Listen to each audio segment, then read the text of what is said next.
Hi. Hey everybody, I'm Sherry Smeraglia and I'm here with Carol Tuberville and we are going to be talking about puppy parasites. This is hilarious.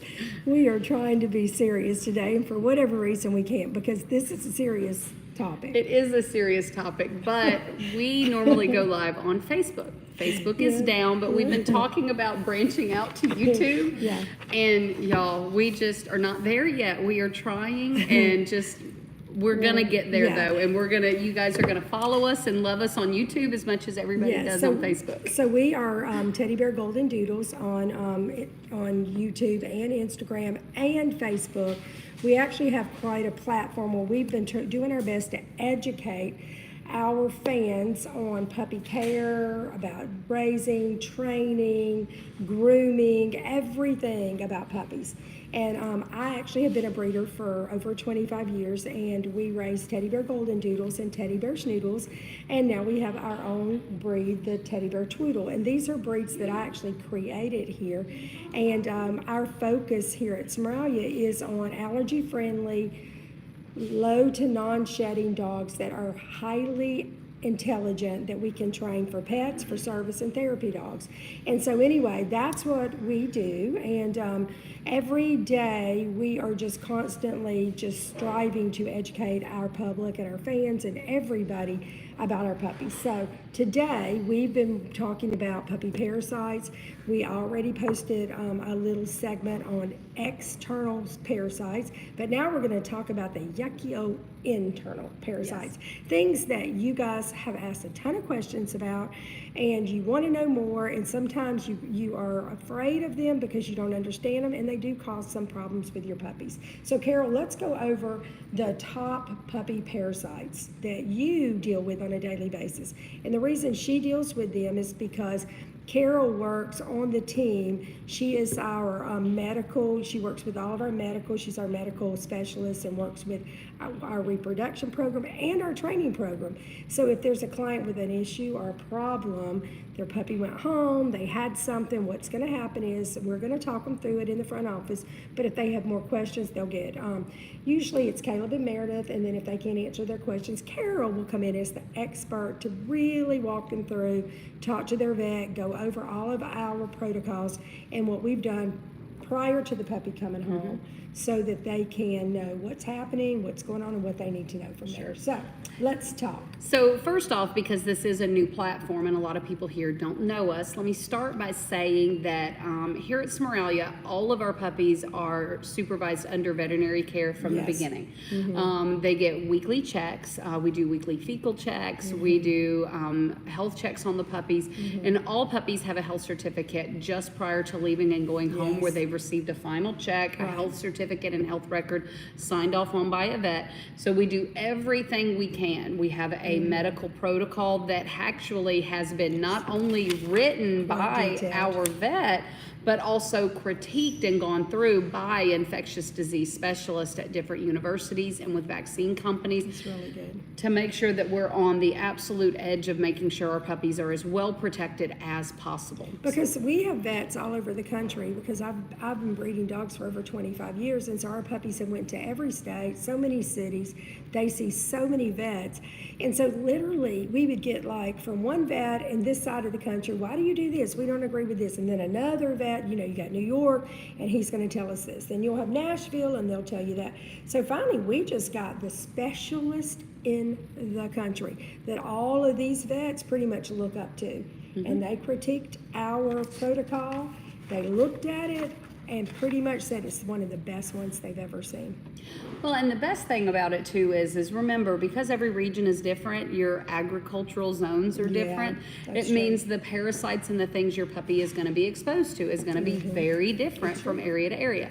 That's also why your preventions are different. And so a real easy and basic one we can talk about right off the bat is heartworm prevention. Right. You know, here in the Southeast, we are in agricultural zone AB. We are in South Alabama, about 30 minutes from the beach. It's beautiful down here. Right on the line, pretty much the Florida-Alabama line.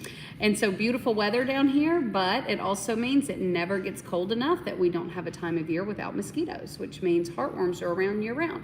So our dogs here are on heartworm prevention year round. In other parts of the country, you're on heartworm prevention 6 months, just because there's not mosquitoes. Go through ahead part and of the share year. with them what we use for our dogs for heartworm prevention, but that doesn't mean that that's what every vet around the country is going to use. But we'll go over our protocol for that. Well, and real quick, I want to do that, but I also want to, but right before we go over that, I want to talk a little bit about prevention and Yes. what that really means. So a lot of things are labeled prevention because that's a little more marketable term than just a parasite treatment. Because heartworm preventions, dewormers, things like that, they don't prevent your puppy from getting worms. They don't prevent your puppy from picking up heartworms. You give your puppy a monthly heartworm prevention because every time your puppy is exposed to heartworms, so the way heartworm is transmitted is a mosquito bites an infected dog, and they pick up microfilaria, which is the larva of heartworm that's in the bloodstream. Then they bite your dog, and it puts microfilaria in their bloodstream. Well, that microfilaria lives in the bloodstream for about just a couple, like about 6 weeks or so. It's actually 6 months. I'm sorry, I said that wrong. About 6 months or so. Well, if you give your puppy heartworm prevention once a month, the intent with that heartworm prevention is to kill the microfilaria they've picked up over the last 4 weeks since the last dose that they got. But once that heartworm prevention has gone in their system, the ivermectin has been processed. Now a new mosquito bites, your puppy can get new They just don't want them to heartworm grow and larvae. to turn into adult heartworms that actually can do damage to the dog's heart. Correct, and that's As long exactly as they're it. very, very tiny and small and you're killing them off monthly, they're not going to kill your dog. Right, But but- left untreated, they're Left gonna turn into untreated, big old heartworms. Which is a really big problem. That's But I want to be clear with everybody that prevention doesn't mean that it's not, your dog doesn't have something. And so I want everybody to be really clear, because one of the things with parasite, as gross as it sounds, and as much as everybody's like, oh my gosh, my dog might have a parasite, the preventions that are out there are because we know that they're going to have it. We just need to make sure we're killing it and staying ahead of it. So the same with internal parasites and intestinal parasites. So your monthly heartworm prevention also has another medication in it called pyrantel. And pyrantel is there to kill roundworms, whipworms, and hookworms. And those, as your dog walks around on the ground, licks his feet, does things like that, he can pick up the worm from a parasite that another dog So shed or it's anything. still controlling the worms that are in their intestines and keeping them from maturing and then causing severe damage to the lining of the intestines and all the things that it does. Right. So what we do here is we use up until a puppy, remember, it's 6 months from the time that mosquito bites until you have mature heartworms. So we don't start heartworm prevention on our puppies until they're over 4 months of age. That's right. And the reason for that is our puppies get so many other dewormers as in an effort to make sure as they're mature, their immune system's maturing, they're growing and developing. They're also getting vaccines. We really want to be as easy on these puppies as possible. The other thing with clients where we recommend it's okay to wait till that age to start is most of the time you're going to buy a 6-month supply. Well, if you're getting a large Goldendoodle, well, at 2 months old, he might be 9-10 pounds. Well, at 3 months old, he might be 25 pounds. And then at 4 months old, he might be 50 pounds, which means that 6-month supply you bought is not going to work for those 6 months. We need to be having different doses through that period of time. So at 4 months of age, we start, and here we use trifexis, but we use that under supervision. And the reason is with any of these preventions, because it's a flea, a tick, ear mite, it also covers for intestinal parasites, heartworms, all in one pill. That's a lot of medication. It's strong. It's very strong. That's one of the other reasons why we kind of wait and do that on a bit older puppy. But the thing is to know that there is a chance of reactions with that. There is a certain percentage of dogs who are going to have reactions. There are also known medical interactions as far as other medicines that you can use to cause that. So we always give these first couple of doses under supervision, meaning I'm not going to give them the dose and then leave and go to work. I'm not going to give them the dose right before bed. I'm going to give them that dose and we're going to watch and supervise our puppy really closely to make sure we you have a guys should reaction. do the same thing. Anytime you give medication to your dog like that, shouldn't give it to them and then just Leave to work, yeah. Now, in our other video, we talked about external parasites like fleas and ticks, and the medications that I talked about that we use there, those are for just fleas and ticks and things like that. Now, if you want something that's going to cover both, you wouldn't use both products. So, like, you wouldn't use Comfortis and Trifexis. Right. You wouldn't necessarily It'd be use like both of those things. Too much overload at one time. But on puppies that are under 4 months of age, those are the type products that we would use. Or we might, especially if we have a dog we're concerned about having a sensitivity, we'll use just a heartworm prevention like HeartGuard. HeartGuard is only a heartworm and intestinal parasite prevention. And then we use a separate flea prevention. And for dogs who are really sensitive or really small dogs, you actually can break that up. And so for some of our tiny dogs, we'll actually give their heartworm prevention at the first of the month and their flea prevention at the middle of the month, around the 15th, to try to break that up. See, not every puppy's going to respond the same way, and if there's going to be an allergic reaction or something like that, you want to be able to know what caused it, especially on a little puppy whose system is so small. Absolutely. Well, and so we were talking earlier about our puppies get checked every week. And so our puppies are on a protocol to stay ahead of our worm life cycle. So when It's a preventative one. and so that's why we call it a preventive maintenance program. So we do weekly fecals, and very rarely when we do a fecal do we see a positive result.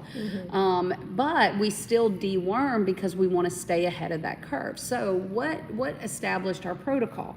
Well, we know that specific internal parasites have a certain life cycle. Right. And what that means is from the time that the dog ingests the egg, there is a period of time where that egg will hatch, it will mature and develop, and then it becomes reproductive and fertile, where it will then pass eggs out into the environment. That's the life cycle. Most worms have a 3-week life cycle. Some have a 10-day life cycle. So that means from the time a worm is eaten, it's only 10 days until they can shed.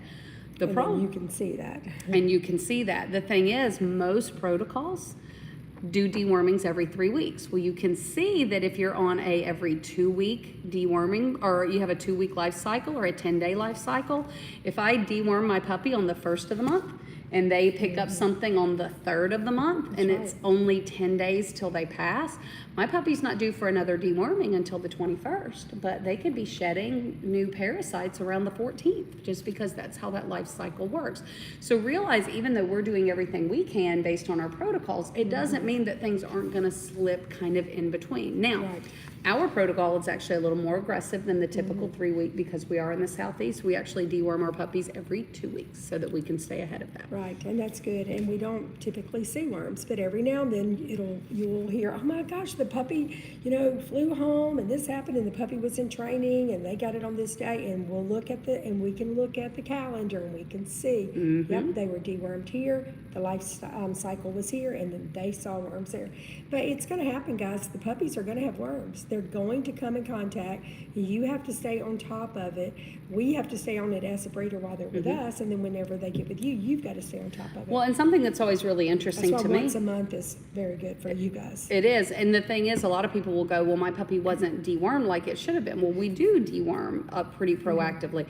And here's the thing, your puppy's going to be dewormed through its entire life. It's just camouflaged as heartworm prevention. And so you still get that same deworming. And so one of the things, too, you have to be really careful about is if you live up north and you're used to doing heartworm prevention, which is also your deworming monthly, once a month for 6 months, and then you're off 6 months in the winter, and then you move here to the south. If you wait 6 months before you're doing that, your puppy absolutely will test, or not your puppy, your adult dog. You can have a 7-8-year-old dog and you've just moved down here, and if they miss those heartworm prevention doses because of the dewormer in there, they will test positive for worms in that time that they don't get it. And they don't have the mosquitoes and things up there that we do during certain times of the year. So these are very important facts that you have to be aware of. Now, we've talked about the external parasites, and now we're speaking on worms, but we are going to pause this, end it, and then we're going to come back because there's some more serious ones, or different ones, that are more protozoan that we're going to discuss, which is Giardia and Coccidia and things like that. So that is coming. Carol, is there anything else that you want to cover in the worm section before we go into that? I think the only thing else I'd like to cover in this is we talked a lot about a fecal, and what is that? What does that mean? So Right. for people who are new to dogs, one of the things that we've learned is we've been in dogs a long time. So Yeah. things that seem like common sense to us that we just know, the average public doesn't. So what is a fecal? So a fecal test is we'll actually pull a stool sample and we put it in a solution that then separates it and allows things like worm eggs or protozoas to float to the surface.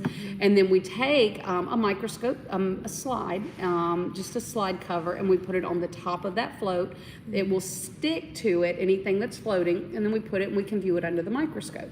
And then once it's under the microscope, we're going to look for things like this. Now I know it's backwards because we're on YouTube, but these are the eggs that are shed in the fecal sample. So Roundworms? this one's a roundworm. This one is a whipworm egg. It looks kind of like a football.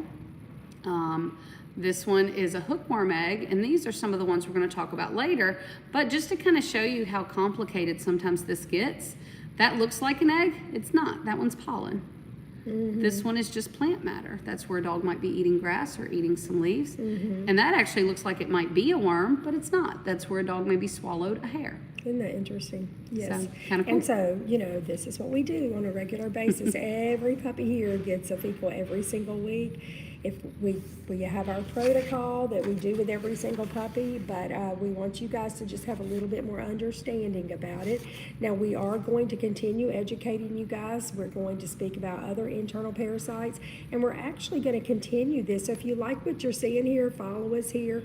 Also follow us on Facebook and Instagram. We have a lot of different topics that we do across the different platforms, okay?